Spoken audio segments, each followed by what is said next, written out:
Hi guys, this is Shelly over at Blue Line Ponies, and I just wanted to give you the background on our newest baby.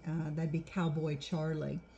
And I've been piecing it together from different conversations and different things that I've seen online and different screenshots that have been sent to me. So we have maybe a history for Cowboy Charlie. So please, if anybody knows the story and I'm off on it too much, then please let me know. If I'm close, I'm going to be happy. Okay, so Cowboy Charlie is currently 7 years old. He was born into the prison system, as his ancestors have. He is a registered quarter horse. He is a sorrel, and he is just beautiful. He has got an excellent disposition, so there's no doubt that he would have made an excellent police, prison, border patrol, whatever was needed. He's pretty special, I gotta tell you. So anyway, so we know we have a good one with a good mindset. He doesn't bite, he doesn't kick, nothing like that, but he is a bit jiggy.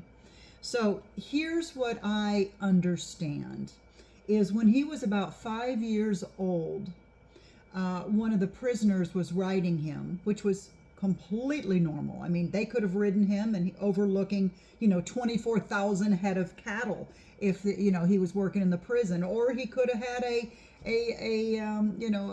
watchful eye be sitting on him watching the prisoners, right, from a law enforcement standpoint. So don't be alarmed by that. It's normal. Well, was an inexperienced prisoner, and he decided to hook Cowboy Charlie up to, I guess some sort of harness and some chains and some metal and so on and so forth to pull some timber. And that's not what Charlie was meant for. He was too young. He didn't know anything about it, and I understand that there was an accident and that Charlie got hurt. And I do notice the left side of his face, his orbital rim is caved in. So there probably was some broken bones there. His eye is a constant tearing, possible infections. We're dealing with that. Once again, looking at the history, looking at what we have now. So no worries, we got it covered, but once again, piecing it together. But we definitely know of a spinal injury. So after this injury, the way I understand it, it's not like there's tons of medical care. He goes out to pasture, and he goes out to pasture for several months, up to year plus. They decide to go ahead and put him in auction. And they're very honest. The prison system, Texas, is honest. It's honest. So he goes to auction, and it says, I think they had him named as Blaze, maybe. So he, on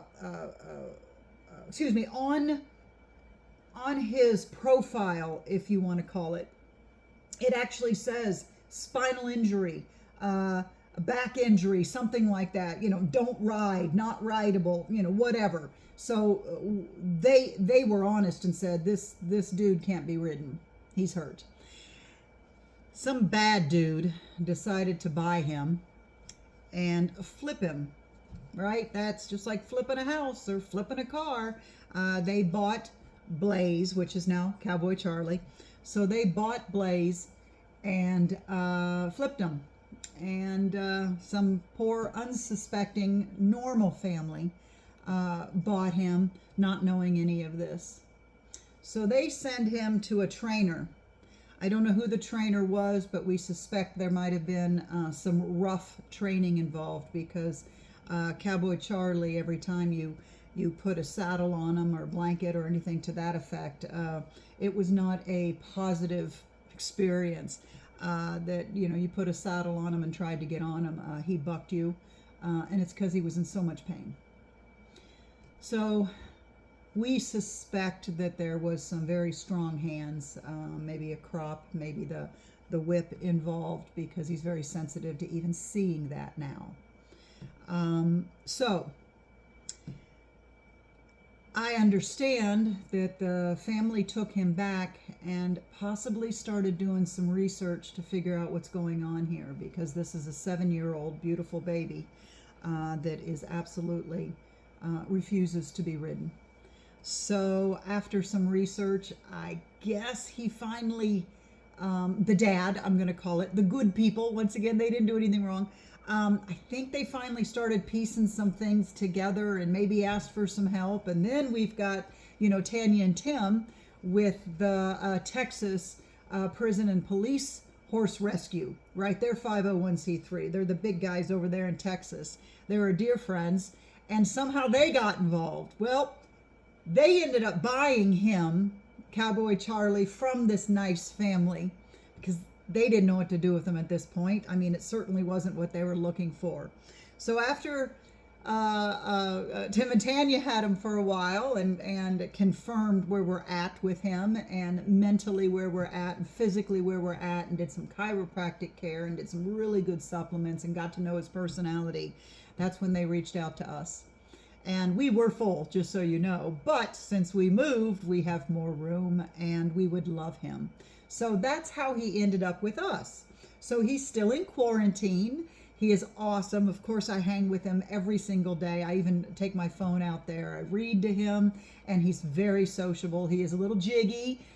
We need to just kind of watch him decompress and that type of stuff. But he's going to be a wonderful, wonderful add to our Blue Line ponies here in Jasper, Georgia. So that is the way I understand it. This is a retirement home, so he'll be with us forever. He will never be sold. He will be loved on. He will hang with the grandkids, and he will never, ever, ever have anything on his back other than a nice winter blanket or something to that effect. But he will never, ever be ridden. So, Charlie, we got you, buddy. All right, guys, that is the story, I guess, in a nutshell. I hope I'm pretty close with it, and we look forward to watching him grow, and we just look forward to y'all being able to watch him grow as a horse. Once again, he's only 7, so we look forward to seeing what he's got up here and just playing. We're gonna play with him. We're gonna do stupid things. We're gonna do bubbles. We are going to do pool parties. I'm going to see if he wants to paint. So, I know, but that's what I love, and they love the attention. So, all right, I'm rambling because I'm excited about them. You guys have a great evening, and I'll see you soon. Bye, y'all.